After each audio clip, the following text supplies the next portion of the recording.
अस्सलाम वालेकुम नाज़रीन, सियासत टीवी के प्राइम टाइम में आप सबका तहदील से इस्तकबाल है। मैं हूं फरजान अहमद। सबसे पहले पेश है प्राइम टाइम की हेडलाइंस।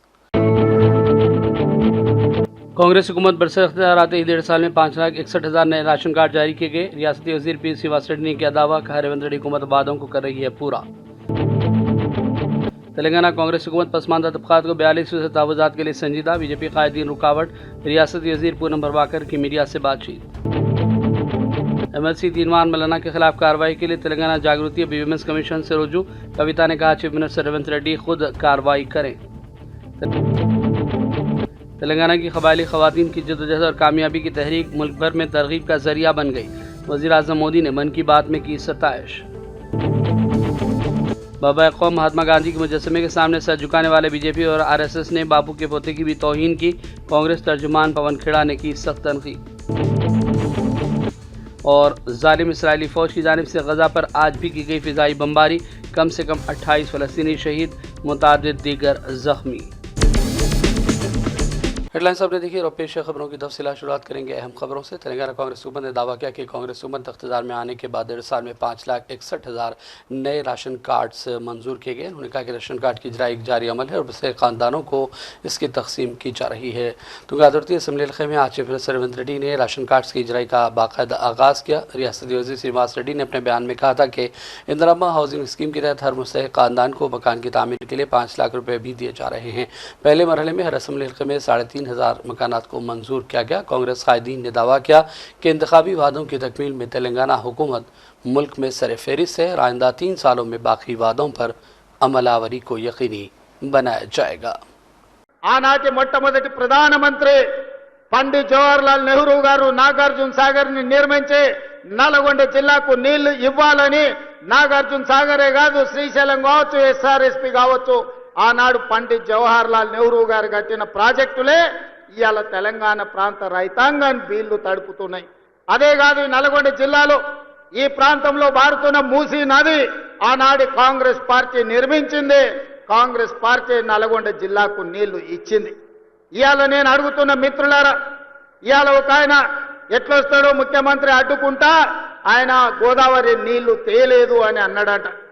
నేను ఆయనకు చెప్పదలుచుకుని పక్కనే కూతబెట్టు దూరం ఉంది, ఈ పక్కనే ఉన్నాడు. ఆయన ఉన్నది 3 అడుగులు, ఆయన 6 అడుగులు ఎత్తే కూర్చున్నాడంట ముఖ్యమంత్రిని అడ్డుకుంటా అని. 3 అడుగులు ఆయనకు నేను ఒక మాట చెప్పదలుచుకున్నా. 3 రోజులు అవకాశం ఇస్తే గోదావరి జలాలు తుంగతుర్తి నియోజకవర్గానికి తెస్తా అని ఆయన పేపర్ల ప్రకటన చూసిన. 3 రోజులు కాదు 10 ఏళ్ళు మీకు అవకాశం ఇచ్చిండు. ఎందుకు దేవాదుల నుంచి తుంగతుర్తికి నీళ్లు తీసుకురావలేదు? గోదావరి జలాలతోని ఈ ప్రాంత భూములను ఎందుకు తడపలేదు అని నేను అడుగుతున్నా. అందుకే ఆయనకు చెప్పదలుచుకున్నా, అయ్యా గ్లాసులో సోడా పోసినట్టు కాదు గోదావరి జలాలు తుంగతుర్తికి తేవడం అంటే. నీకు తెలిసిన విద్య ఒక్కటే, దొరగారి ముందల చేతులు కట్టుకొని గ్లాసులో సోడా పోయడమే కానీ నీకు తెలిసిన విద్య అంతకంటే లేదు. నీ ఊరు మండలం చేసుకున్నావు, మండల ఆఫీస్ అన్న తెచ్చుకున్నావా? MRO ఆఫీస్ అన్న తెచ్చుకున్నావా? పోలీస్ స్టేషన్ అన్న తెచ్చుకున్నావా? 10 ఏళ్ళు మంత్రిగా ఉండి నీ నాయకుడు ముఖ్యమంత్రిగా ఉంటే నీ సొంత మండలానికి ఒక MRO ఆఫీస్, MPDO ఆఫీస్, ఒక పోలీస్ స్టేషన్ తెచ్చుకోలేని సన్నాసివి ఇవాళ మా మందుల సామెలు తీసుకొస్తే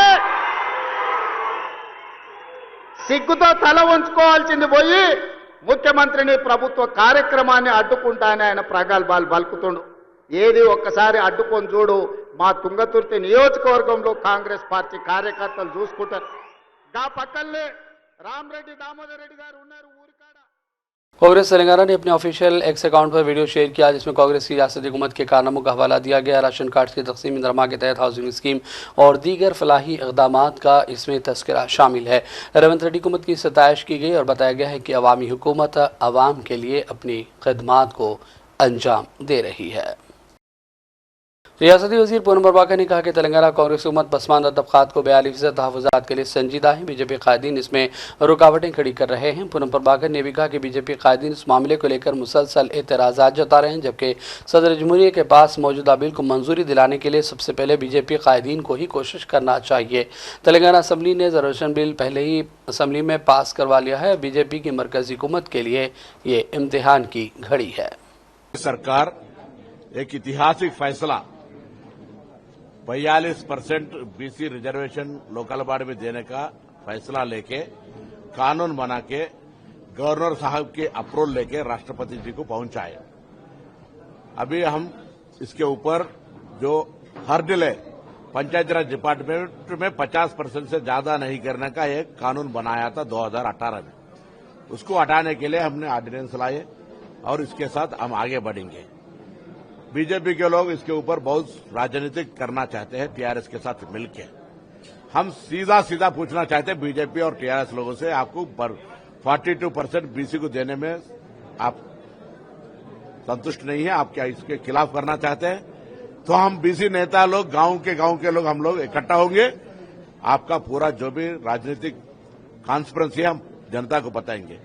राहुल गांधी जी जब भारत जोड़ो यात्रा किया, जब जो अनइक्वालिटी है उसके ऊपर उन्हें फैसला लिया कैश सर्वे करने के लिए, और तेलंगाना हुकूमत आने के बाद हम लोग कैश सर्वे करने के बाद एम्पेरिकल डाटा कलेक्ट करने के बाद पिछले कोर्ट डिसीजनों के मुताबिक हमने फैसला लेके आगे जा रहे।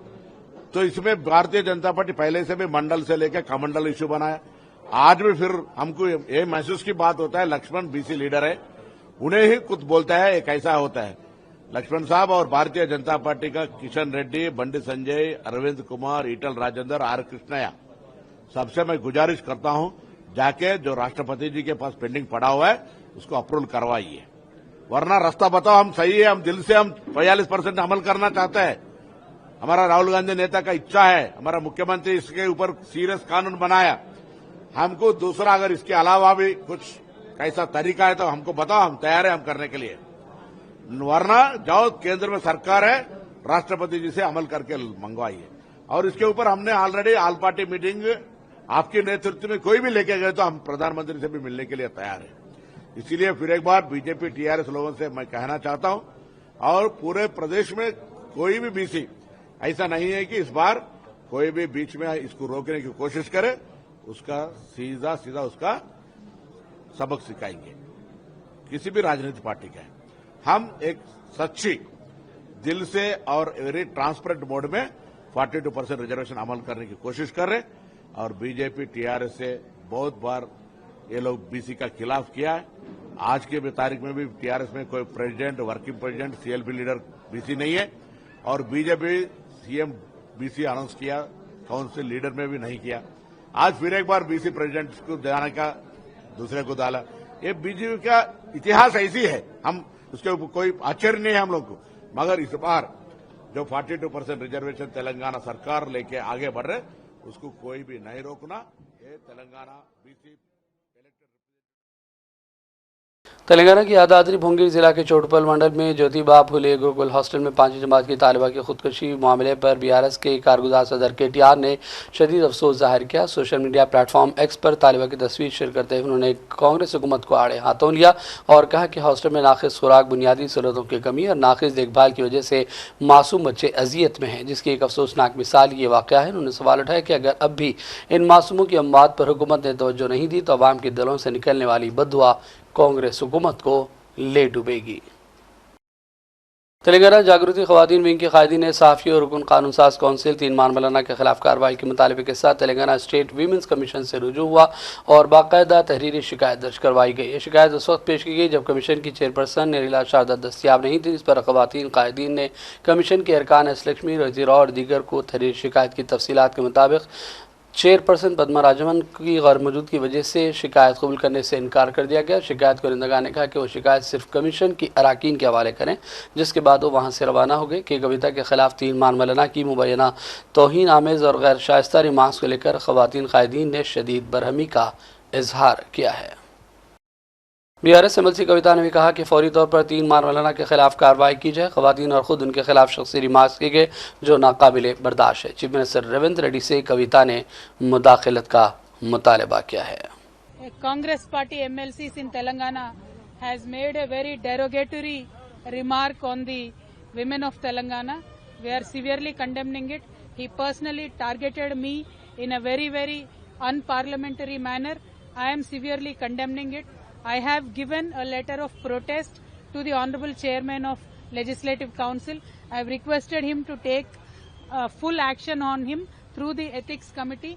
I have also given a letter now to the DGP of Telangana. Unfortunately, he is not there. Apparently, it is Sunday in Telangana to work for women's dignity and honor. It is really unfortunate. DGP Garu is not here, but he said his person will be there. They received our application. I strongly demand from the Honorable Chief Minister of Telangana, you had once arrested 2 women journalists because somebody else on their channel made a comment on your family members, your wife and your daughter. Today I am demanding, Honorable Chief Minister, I am also daughter of Telangana.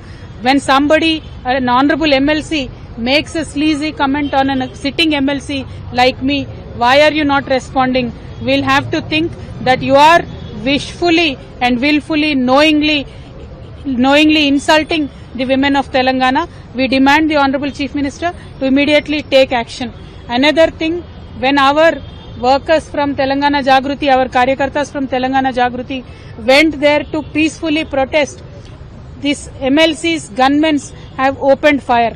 What if any one of our Karyakartas got hurt? Who would have taken the responsibility? I am demanding that the government conduct a serious inquiry and immediately arrest this MLC and suspend him from the Legislative Council. This kind of an unstable person should not have gunmen who carry machine guns with him, because today he has ordered his gunmen to open fire on Telangana Jagruti Karyakartas. Tomorrow we can do anything. I am demanding the government to immediately withdraw. Telangana के राजन्ना सिलसिला जिले के विमलवाड़ा बल्दी हदूद में आज सुबह कशीदा माहौल देखा गया। सड़क की तामीर के लिए मकामी इमारतों को मुनहदम करने की कोशिशों पर मुतासिर ने सख्त एतराज़ किया और बुलडोज़र के सामने बैठकर एहतजाज शुरू कर दिया। पुलिस ने मौके पर पहुंचकर एहतजाज करने वालों को ज़बरदस्ती वहां से मुंतकिल कर दिया। हुकाम की जानिब से विमलवाड़ा में ज़ेर तामीर पुल के दोनों जानिब अराज़ी के हुसूल के लिए पहले ही नोटिफिकेशन जारी किया गया। तहम इतवार की आधी रात को तकरीबन 30 मुतासिरीन को बगैर किसी पेशगी इत्तला या मुआवजे के जगह खाली करने का हुक्मनामा मिला। हुकाम ने भारी JCB मशीनें दुकानों के सामने खड़ी कर दी, जिसके बाद दुकान मालिकान ने रातों रात अपना सामान समेटना शुरू किया। बुलडोजरों को देखते ही लोग खौफ और हिरास का शिकार हो गए और कुछ देर में इमारतें खाली की गई। मुतासिर ने कहा है कि उन्होंने कई बार हुकाम से दरख्वास्त की कि मुआवजा देने के बाद ही कार्रवाइयाँ की जाए, लेकिन उनकी फरियाद किसी ने नहीं सुनी। Sub inspector of police town 2 Nizamabad की हैसियत से सैयद मुजाहिद ने जायज़ा हासिल कर लिया। DIG बासठ जोन ने इनके निजामाबाद 2 टाउन पुलिस स्टेशन पर तकरीर से मुताल्लिक़ अहकामात जारी किए थे, जिसके बाद उन्होंने आज पुलिस स्टेशन पहुंचकर अपने ओहदे का जायज़ा हासिल किया। बाद में उन्होंने पुलिस स्टेशन के तहत दर्जशुदा FIR इलाके में जराइम की शराब और दीगर उमूर पर मातहत अमले से तफसीलात हासिल की। ओहदे का जायज़ा लेने के बाद सैयद मुजाहिद ने ACP वेंकट रेड्डी और सर्कल इंस्पेक्टर श्रीनिवास राजू से खैर सगाली मुलाकात भी की। सवाल सैयद मुजाहिद ने मुतअद्दिद अजला वरंगल और आदिलाबाद के मुख्तलिफ पुलिस स्टेशनों में बहैसियत सब इंस्पेक्टर ऑफ पुलिस अपनी खिदमत अंजाम दी हैं। पुराने शहर की गुंजान आबादी में वाक़ महबूब चौक की तारीखी इमारत की जगह नई मार्केट की तामीर के लिए 19 अप्रैल 2022 को उस वक्त के वज़ीर बल्दी नज़्म KTR ने संग बुनियाद रखा और तकरीब के 14 महीनों बाद महबूब चौक मार्केट के इंहदाम की कार्रवाई 8 जून 2023 को शुरू की गई, लेकिन इंहदाम के बाद से अब तक वसी और अराज़ी पर तामीराती कामों का आगाज़ नहीं हुआ। माह जून में इंहदामी कार्रवाई से महबूब चौक मार्केट में कारोबार करने वाले मुर्गी ताजरीन को आर्जी तौर पर खजाना आमिरा की जगह मुंतकिल करके तिजारत के लिए जगह दी गई और ऐलान किया गया था कि अंदरून 1 साल नए मार्केट कॉम्प्लेक्स की तामीर हो जाएगी और उन्हें वापस दुकानात अलॉट करते हुए महबूब चौक मार्केट में कारोबार की इजाज़त भी जारी होगी। इस वक्त हुकूमत तेलंगाना ने 36 करोड़ की लागत से 292 मलकियात की तामीर का फैसला किया था और कामों की जिम्मेदारी Quli Qutub Shah urban development authority के हवाले करने का ऐलान किया। मार्केट के इंहदाम को 2 साल का अरसा हो गया और संग बुनियाद तकरीब को 3 साल से ज़्यादा हो चुके हैं। हमारे नुमाइंदे शेख निज़ामुद्दीन लेख ने यहाँ का दौरा किया और तामीरी सरगर्मियाँ शुरू न करने पर मुकामी अवाम की नाराज़गी का हवाला दिया है। हैदराबाद के नापली मुर्गी मार्केट के करीब एक लावारिस मकान के अंदर से एक इंसानी ढांचा दरियाफ्त हुआ, जिससे इलाके में खौफ व हिरास फैल गया। तफसीलात के मुताबिक यह वाक़या उस वक्त सामने आया जब एक नौजवान लड़का गेंद लेने के लिए वीरान घर में दाखिल हुआ और अंदर मौजूद इंसानी ढांचा देखकर हैरान रह गया। उसने जाए वक़्वा की वीडियो रिकॉर्ड करके सोशल मीडिया पर शेयर की, जो तेज़ी के साथ वायरल हो गई है। इस वायरल वीडियो के बाद हबीबनगर पुलिस जाए वक़्वा पर पहुंची और तहक़ीक़ात का आगाज़ कर दिया गया है। घर को सील कर दिया गया और मज़ीद तहक़ीक़ात के लिए फॉरेंसिक टीमों को भी तलब कर लिया गया। तेलंगाना के भदादरी कोतागुड़म जिले के खवातीन ने अपने काम से वज़ीर-ए-आज़म मोदी को मुतासिर किया, जिन्होंने अपने माहाना रेडियो प्रोग्राम मन की बात में उनकी सताइश की। इन्होंने मन की बात में तेलुगु रियासत तेलंगाना की क़बायली ख़वातीन की जद्दोजहद और कामयाबी को सराहा, एक ऐसी तहरीक जो मुल्क भर में तरगीब का जरिया बन गई। मेरे प्यारे देशवासियों, ख़वातीन की क़यादत में तरक्की का मंतर मुल्क को एक नया मुस्तक़बिल देने के लिए तैयार है। हमारी माएँ और बहनें समाज को नई सिमत दिखा रही हैं। ये अल्फाज खुद वज़ीर-ए-आज़म मोदी ने अपनी रेडियो तकरीर मन की बात में कही। ये बात उन्होंने किसी बड़ी खातून सनतकार के बारे में नहीं की, न किसी कारपोरेट कंपनी की नुमाइंदा खातून के बारे में। ये दूर दराज के कबायली इलाके की मेहनती, सादा और बाहौसला कबायली ख़वातीन के मुतालिक है, जिन्होंने खुद इन्हिसारी के सफ़र का आगाज़ किया और कामयाबी की नई मिसाल कायम की। मोदी ने खासतौर पर तेलंगाना के भदादरी कोतागुड़म का तस्करा किया और गरीब ख़वातीन, रोज़ाना खेतों में काम करने वाली मजदूर औरतें खुद को सेल्फ हेल्प ग्रुप्स की शक्ल में मुनज़्ज़म कर चुके हैं, इसका हवाला उन्होंने दिया है। अंजनी झा फाउंडेशन की जानिब से प्रेस कॉन्फ्रेंस का इनेकाद अमल में लाया गया और फाउंडेशन की सरगर्मियों और उससे जुड़े उमूर पर तफसीली बयान दिया गया। हमारे नुमाइंदे फ़हीम अंसारी के मुताबिक 7 महीनों से मुख्तलिफ सरगर्मियाँ जारी हैं। क्राफ्ट्स और उससे जुड़े शुबों में खिदमात के हवाले से इस पर रोशनी डाली गई। We say we have a foundation, we are working with entire traditional textiles of India. We are onboarding all last generation artisans as a tutor in our foundation. We don't want, we are majorly focusing on lineage problem. Artisans के बच्चे, उनके जो next generation है वो continue नहीं कर पा रहे हैं because many villages में बहुत सारी marketing access नहीं है, उनकी skill development में problem होती है, उनको marketing करने में problem होती है, cities तक पहुंचने में दिक्कत होती है. What we are doing is we are onboarding them as a tutor because कम आमदनियों से आज के ज़माने में we also know उनका अभी काम नहीं चल सकता है. And the major target is कि हम कितनी ब्यूटीफुली हम उस चीज को अवेयरनेस के फॉर्म में इस भारत भ्रमण प्रोजेक्ट के थ्रू एवरी सिटीजन से हम कैसे कनेक्ट हो in terms of awareness, in terms of many other angles. So what we are doing is from our foundation, we are the very first project is Bharat Bhraman. Bharat भ्रमण का मतलब होता है हम इंडिया में बहुत ब्यूटीफुली ट्रैवल करने वाले हैं एंड एंटायर 29 डिफरेंट स्टेट्स के मल्टीपल क्राफ्ट्स को हम ब्यूटीफुली रॉयल परेड प्रोसेशन के थ्रू हम ब्यूटीफुली शोकेस कर रहे हैं और सेलिब्रेट कर रहे हैं उनके हाथों को जिन्होंने इसको बनाया है. So the entire statement goes like this, the entire artisans are our nobles and जिन्होंने जितने crafts को create किया, those all are our royalties and we are celebrating Indian traditional textiles heritage and it is a tribute for our last generational artisans where we are going on a parade, a walkathon. We are covering. Congress ने कहा है कि BJP और RSS अब गांधीयाई नजरिए के खतर पर उतर आई है और बाबा कौम महात्मा गांधी के मुजस्समे के सामने सर झुकाने वाली बीजेपी और आरएसएस कायदीन ने बापू के पोते की भी तौहीन की. पवन खेड़ा ने कहा कि आरएसएस के इशारे पर कौमी जमहूरियत इत्तेहाद यानी एनडीए की हुकूमत अब महात्मा गांधी के पोते तुषार गांधी की तौहीन कर रही है. गांधी जी ने किसानों के इस्तेहसाल के खिलाफ एहतजाज करके जिस चंपारण की सरजमीन को दुनिया के नक्शे पर लाया, उनके परपोते तुषार गांधी को चंपारण की इसी सरजमीन पर कम्युनिटी हॉल से निकाला गया.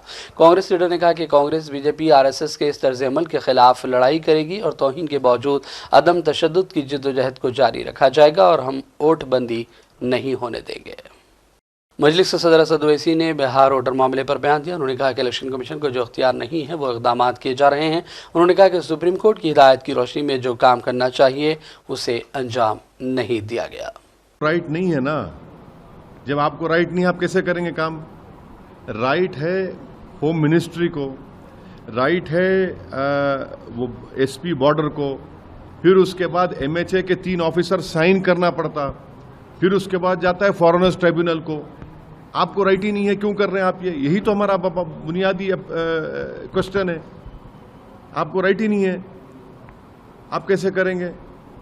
ये तो होम मिनिस्ट्री का काम है और होम मिनिस्ट्री भी सबसे पहले वो एसपी बॉर्डर को जाता है, फिर एसपी बॉर्डर से एमएचए को आता है, एमएचए से 3 ऑफिसर साइन करते, उसके बाद फॉरेनर्स ट्रिब्यूनल को जाता. वो आप क्यों कर रहे हैं? आपको राइट ही नहीं है. इसीलिए तो मैंने कहा था कि ये बैकडोर एनआरसी ना हो जाइए. सोर्सेस क्या सोर्सेस है भाई? और 2019 में पार्लियामेंट में जवाब दे दिया गया था कि ना 2016 में, ना 17 में, ना 19 में कोई फॉरेन नेशनल मिला वोटर लिस्ट में. सिर्फ एक मिला तेलंगाना में, एक मिला वेस्ट बंगाल में, एक मिला गुजरात में.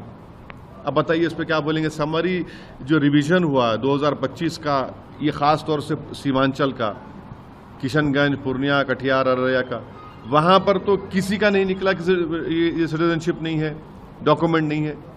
क्या बताया गया उसमें कि ये उसकी मौत हो गई वोटर की, या शिफ्ट हो गया, या नॉट फाउंड, एब्सेंट है. तो ये इस तरह करके ही आप लोगों में गलत मैसेज दे रहे हैं। और फिर बिहार का इंटेंसिव चुनाव जैसा हो रहा है, भाई नवंबर में चुनाव होगा, तो आप क्यों गरीबों को, खासतौर से सीमांचल के लोगों को पावरलेस बनाना चाहते हैं आप? कांग्रेस तर्जुमान सुप्रिया श्रीनेत ने बिहार की खवातीन और ताज़ा सूरत हाल के हवाले से मरकज़ की मोदी हुकूमत और बिहार हुकूमत पर भी शदीद तनकीदें की। उन्होंने कहा कि बच्चे और खवातीन बिहार में महफूज नहीं हैं। बीजेपी सिर्फ दावे करती है, कारोबारियों का भी इन दिनों कत्ल जारी है। क्या यह देश आपकी बेटियों का, आपकी बहनों का, आपके घर की महिलाओं का नहीं है? क्या यह प्रदेश सिर्फ और सिर्फ गुंडा राज में आगे रहेगा? लेकिन मैं सिलसिलेवार तरीके से कुछ घटनाओं का जिक्र इसलिए करना चाहती हूं क्योंकि यह एक पिक्चर दिखा रहा है बिहार की। यह दिखा रहा है बिहार में दिन दहाड़े क्या हो रहा है। न बच्चे सुरक्षित है, न महिलाएं सुरक्षित है, और न कारोबारी सुरक्षित है। हम इस मंच से कई बार बेरोजगारी पर, पलायन पर आवाज उठा चुके हैं। कौन करेगा आखिर निवेश? जो नौकरी बनाने वाले लोग हैं, जो धंधा पानी करने वाले लोग हैं, अगर उन कारोबारियों को चुन चुन के मारा जाएगा और सरकार हाथ पर हाथ धरे बैठी रहेगी और दिन दहाड़े बिहार में रक्त रंजन होगा, लहूलुहान होंगी यहां की सड़कें, तो कौन आकर करेगा निवेश बिहार में? कल की खबर, बालू के कारोबारी रमाकांत यादव जी, उनके घर पर उनकी गोली मारकर हत्या कर दी गई। इसके पहले उनकी भाई की हत्या कर दी गई थी। गोपाल खेमका जी, इस केस ने दुनिया भर में यह तस्वीर पहुंचाई है कि बिहार में कानून व्यवस्था पूरी तरह से दम तोड़ चुकी है। मगध अस्पताल के मालिक, जिस तरह से उनकी गोली मारकर हत्या हुई और उससे पहले उनके बेटे की हुई थी। अंजनी सिंह जी, पटना के जमीनी कारोबारी, उनकी जिस तरह से रात में बदमाशों ने गोली मार के हत्या कर दी और हाईटेक हथियार लेकर अपराधी चल रहे हैं। कोई चेक करने वाला नहीं है बिहार में। कहां से आ रहे हैं अपराध? कौन सप्लाई कर रहा है? बिहार के हर व्यक्ति को लाइन में लगा दिया है। अपना प्रमाण पत्र दिखाओ, अपनी पहचान दिखाओ, अपनी नागरिकता सिद्ध करो। लेकिन अपराधी बेधड़क है, अपराधी बेखौफ है। अपराधियों के पास हथियार कहां से आ रहे हैं यह पता ही नहीं है। और अब बात करेंगे फ़लस्तीन की। क़ाबिल इस्राएली फ़ौज की जानिब से गज़ा पर मुसलसल फ़िज़ाई बमबारी का और हमलों का सिलसिला जारी है। सब कुछ अमरीका की खुली तायीद और आलमी बरादरी की मुजरिमाना खामोशी के दरमियान हो रहा है। गज़ा के नुमाइंदा सहाफ़ियों ने इत्तला दी कि ज़ालिम इसराइली फ़ौज ने आज पीर के दिन भी दर्जनों फ़िज़ाई हमले किए, जिनमें कम से कम 28 फ़लस्तीनी शहीद हो गए और दीगर मुतादिद ज़ख्मी हुए हैं। एक जानिब नस्ल कुशी है तो दूसरी जानिब 2 मिलियन से ज़्यादा फ़लस्तीनी कहत, भूख और बेघरी की अजियत में मुब्तला हैं। तिबी ज़रा ने कहा है कि पीर की सुबह से अब तक गज़ा भर में कई शहरी शहीद हुए और दर्जनों जख्मी हुए। क़ाबिल इसराइल ने 18 मार्च सन 2025 को जंगबंदी के मुआहदे से इनकार के बाद सिर्फ एक महीने में 7,500 फ़लस्तीनियों को शहीद किया है और 26,000 से ज़्यादा फ़लस्तीनी बाशिंदे इन दिनों जख्मी हैं।